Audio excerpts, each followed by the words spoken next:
জন্মদিন চাঁদনির নায়ক। ৯০ দশকের বাণিজ্যিক সিনেমার তুমুল জনপ্রিয় নায়ক নাইমের আজ জন্মদিন।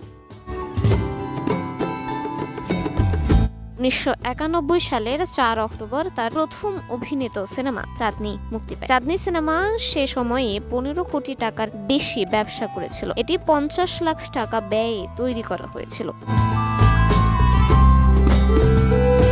অথচ শুরুতে প্রেক্ষাগৃহ মালিকেরা প্রদর্শন করতেও চাননি। পরিচালক এহতেশামের হাত ধরে সিনে জগতে আসেন নাইম। এই সিনেমায় জুটি বেঁধেছিলেন শাবনাজের সঙ্গে, পরে তাকেই করেছেন জীবনসঙ্গী।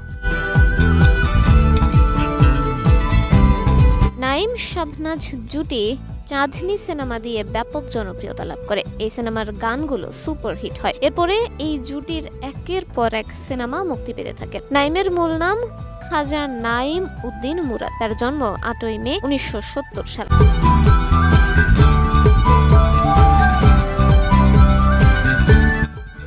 জানা গেছে নাইমকে পরিচালক এহতেশাম একটি বিয়ের অনুষ্ঠানে দেখেন, দেখে ভালো লাগে। এরপর নিজ থেকেই কথা বলেন তিনি। প্রথম সাক্ষাতে সিনেমায় কাজ করার অফার দেন এহতেশাম। ৯০ দশকের শুরুর দিকে নাইমের তরুণ প্রজন্মের কাছে নাইম ছিল স্বপ্নের নায়ক।